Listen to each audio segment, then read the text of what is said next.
This is another edition of Ghana Web Selection Desk. My name is Portia Etonam-Konu. On the show today, we will speak to PPP's flag bearer, Madame Brigitte Dzogbenuku, who is competing for the first time on the party's tickets. After the break, we'll delve deeper into conversations for the day and more. Stay with us. So you have headed the Aviation Social Center before. You have an oil business, palm oil business, and also have a number of recreational management facilities. How exactly did you fund the 100,000 Ghana Cedi nomination fee? Thankfully, it wasn't a personal thing. I couldn't have found that money myself. There's a party, the party has a fundraising machinery, and we raised funds through that and used it to fund the 100,000. It wasn't a personal money. Okay. It's a party, so thankfully the party was able to raise the money. All right, but your party in particular, and you complained, quite a number of times about the huge amount of the money. Why did you, decide to go ahead and pay and register anyways when you could have actually boycotted and registered? Well, 2016, we protested the fees. We went to court. It didn't go in our favor. I mean, why keep doing the same thing? What we want is to be able to come and be part of the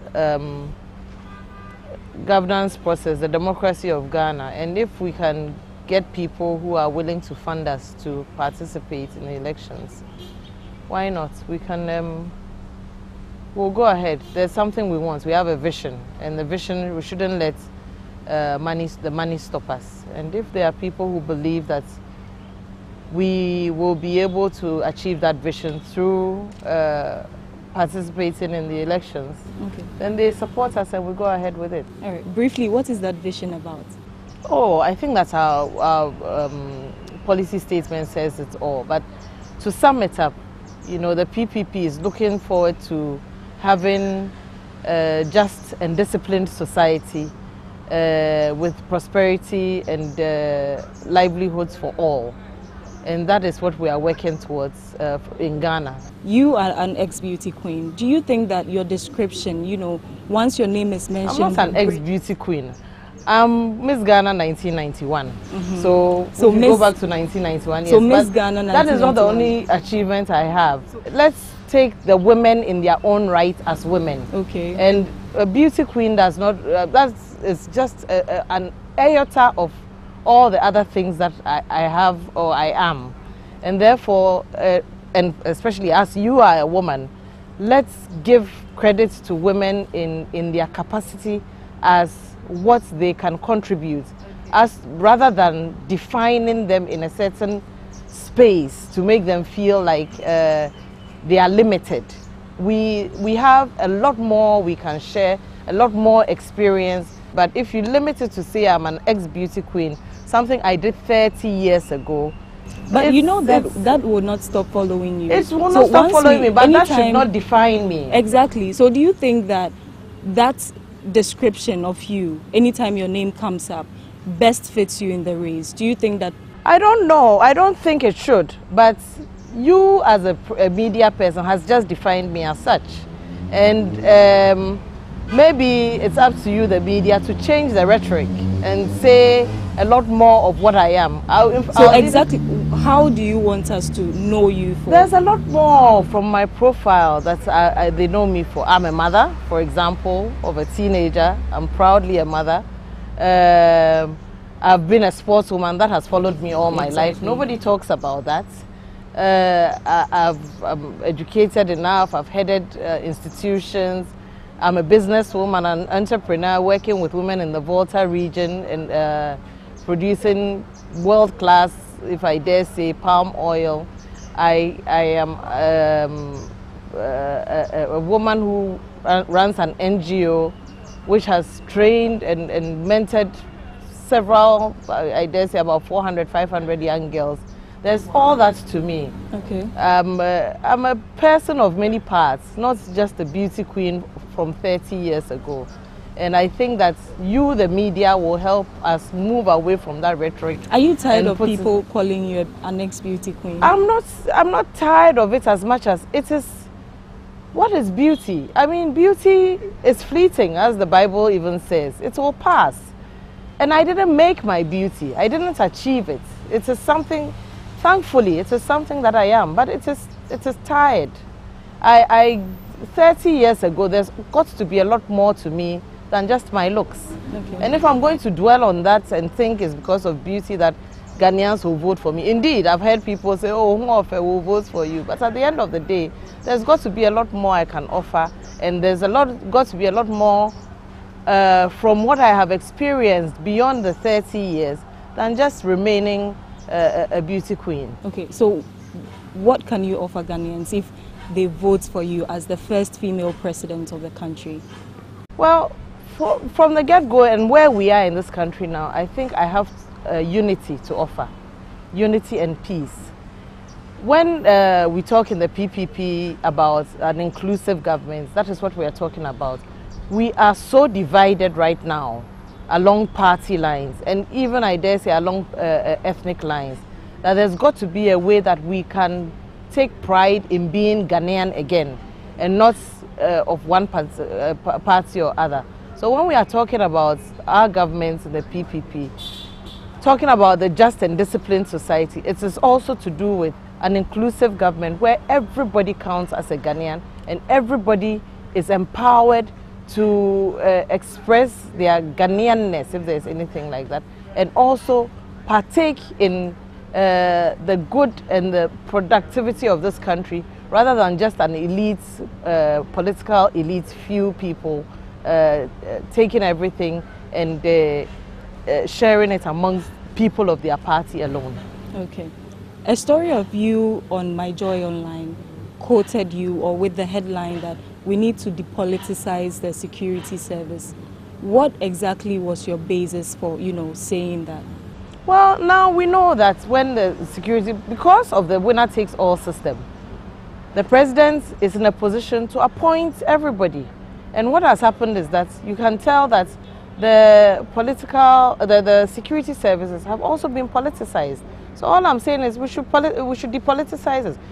Every rank and every position in the top hierarchy of the security services must be based on merit and not on political affiliation or what might seem as if it's a preference by the party in power. We know there have been allegations back and forth between the two parties each time that the security services have been filled with their people and their militia. And truth or not, the story is out there. And if there's some truth in it, then we must depoliticize it and allow the hierarchy of the security services to recruit their own people and to have the freedom to practice or to operate on their own with independence and with fairness. And that is what I mean. Okay, so with you and your people in government after, say, December 7 or January 7, how do you intend to fix this politicization of our security services?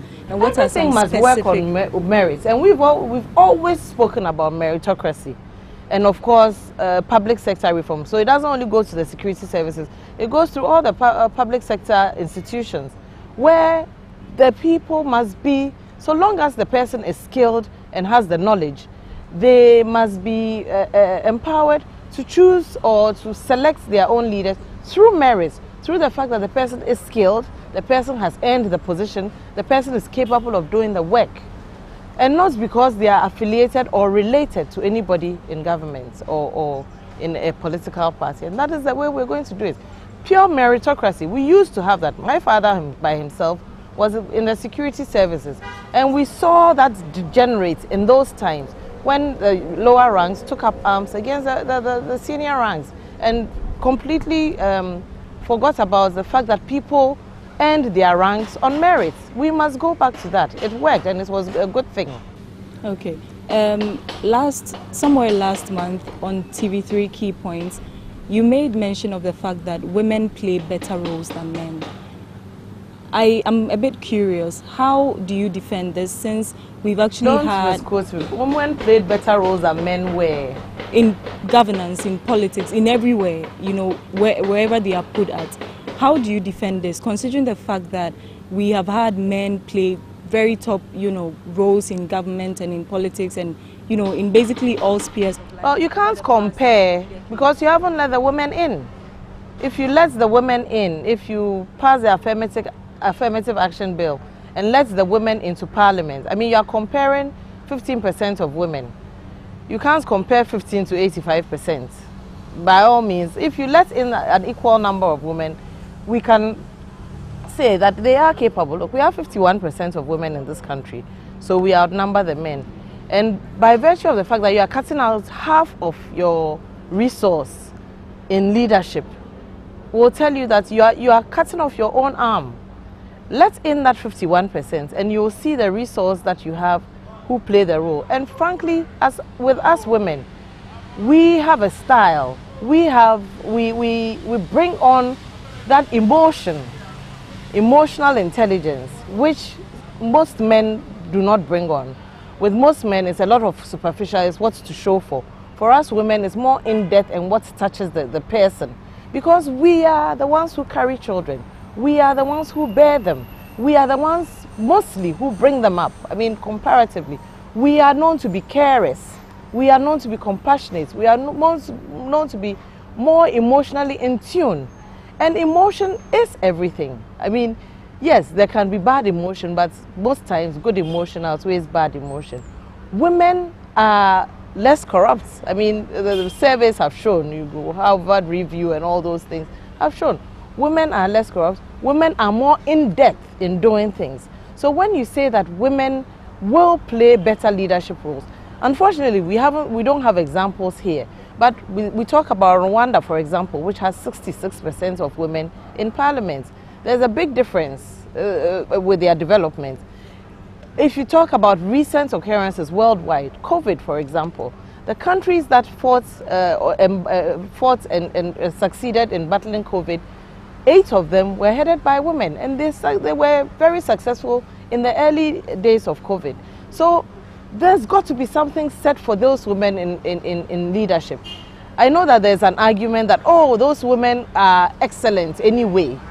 But my point is this: if there are if we make up 51%, and you are not allowing a percentage, half of your population, into leadership, or you are not making way for them, or you are not putting in an affirmative action bill and saying you stand aside, that is half of your body you are leaving not to function.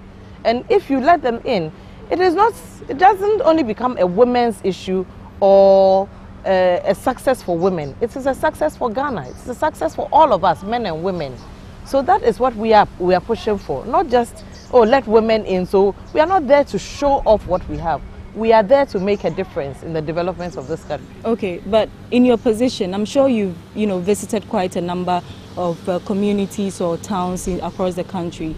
Do you see a lot of women stepping up, for leadership positions and other They roles? may not be, because you know what, I'll tell you what, we'll put this video of yours on your Ghana web, and you'll see how the attacks, even by virtue of this comment I'm making, you'll see the attacks. And when I am attacked, women don't come to your rescue, even though you are talking to the same population of women. It's the women you are talking for. And in fact, sometimes you get attacks from women as well. But one, I will take it as they don't know any better. And two, because of such attacks, not all women can take it. We are not combative people. Women are generally not combative people. Like I said, we are compassionate people. Yet we want to make our voices heard. We want that agency, not because we want to be in power and ride in 4x4s. Because we want to make a difference, because we want to contribute to the development. Women don't sit down. When you go around and you see a woman roasting plantain, it is not because she wants to make money to go and buy a car. It is because she wants to invest in the life of someone else. So yes, you may not see them stepping up into leadership positions because of a certain fear, but they do want to make a difference in their communities. And it is that desire, not to show it off as making a difference, but indeed to make a difference in the lives of the people that are surrounded by them. All right. We'll take a quick break here. When we come back, we'll talk more about her visions and aspirations for the Ghanaian people. This is Ghana Web's Election Desk. Stay with us.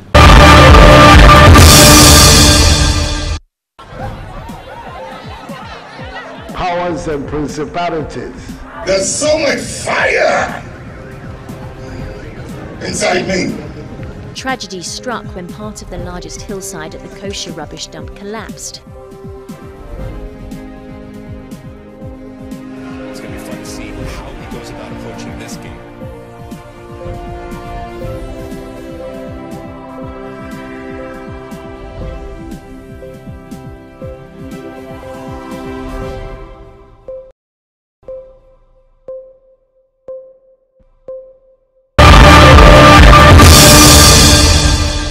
You're welcome back. This is Ghana Web's election desk, and we are speaking to the PPP's flag bearer, Madame Brigitte Dzogbenuku.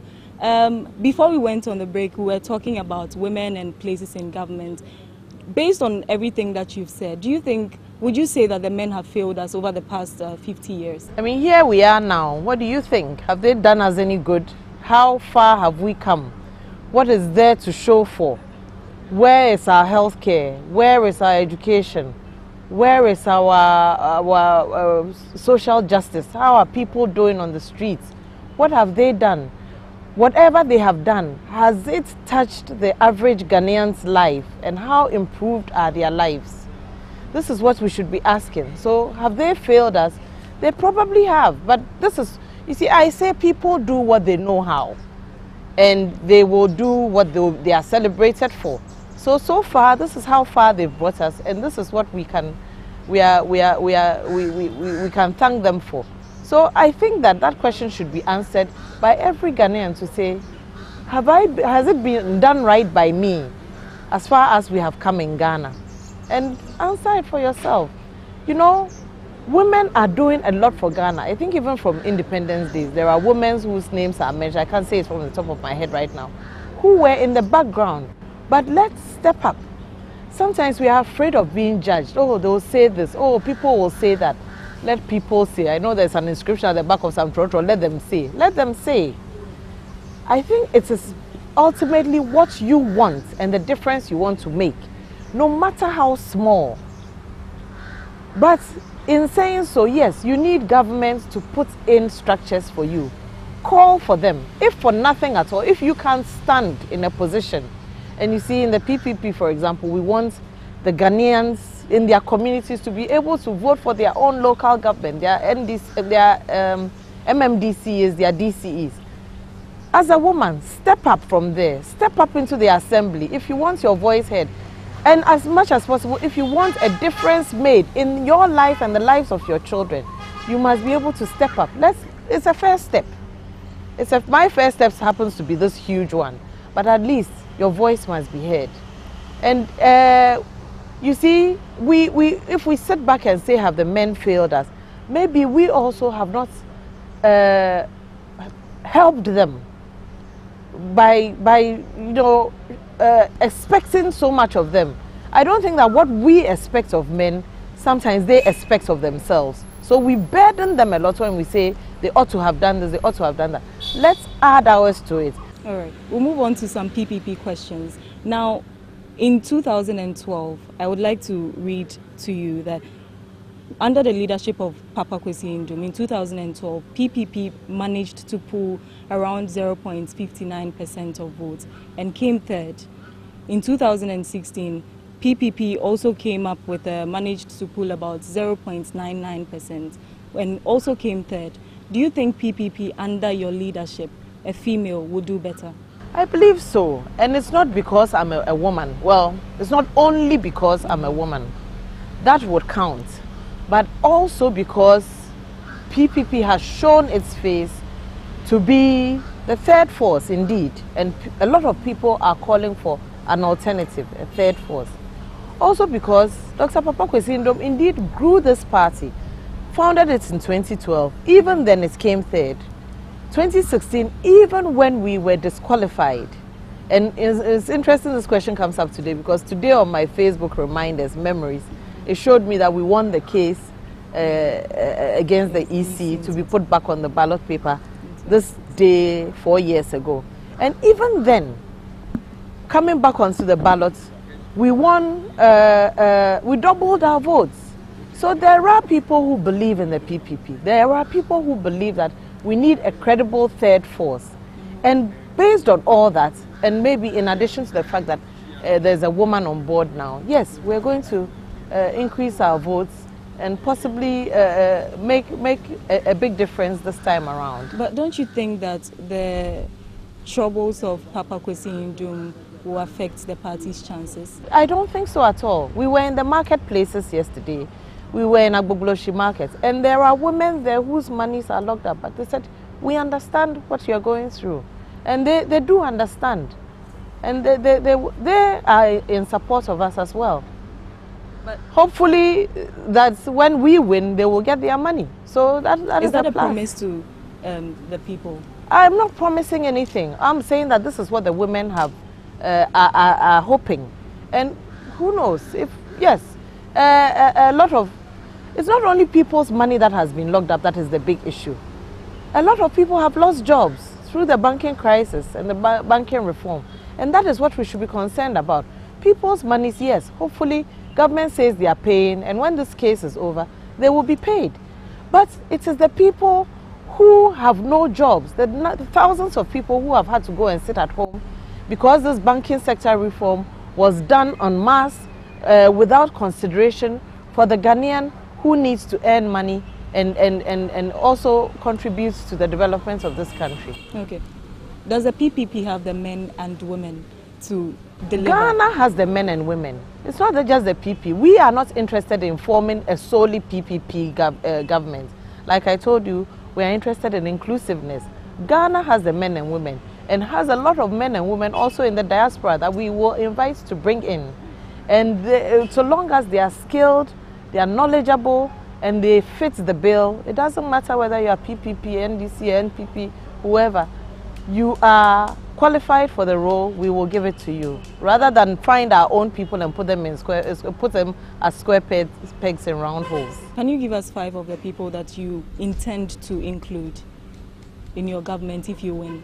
I don't think I want to talk about that yet. Let's go on and win, and then we'll bring the people. You have to consult them first? Yes, of course. I don't think that it's fair on them to be dropping their names on the World Wide Web. But do they know that if you win, you know, call on them? It takes time. Yes, of course. These are people we know. These are people we've worked, who have worked for us. These could be even people in offices right now. If you go to the public sector, for example, there are technocrats who have worked and fits the bill. Why should I go and bring someone and appoint them over them? They have done the work through and will continue to do the work, and they deserve, so long as they've earned the position on merit, they must be used. Thank you for having us. Your final words to your supporters and Ghanaian electorate. Well, I would like to say to the Ghanaian electorate that, you know, it's not about here and now. It's about our future. We are dealing with two parties that have brought forward a lot of history, and we are working in our past. We should be working towards our future. So especially the youth, and especially the women. You want a future for yourselves, the youth, and the women, we want a future for our children, a bright and shining future like the sun, which is the logo of the PPP. So on December 7th, you want to go and vote for the PPP. We're at number 10. Brigitte Dzogbenuku is the name. Vote for the PPP on December 7th. All right. So we've been speaking to the flag bearer of PPP, Brigitte Dzogbenuku. And this is Ghana Web's Election Desk. My name is Brigitte. Join us next time for another conversation. Stay safe.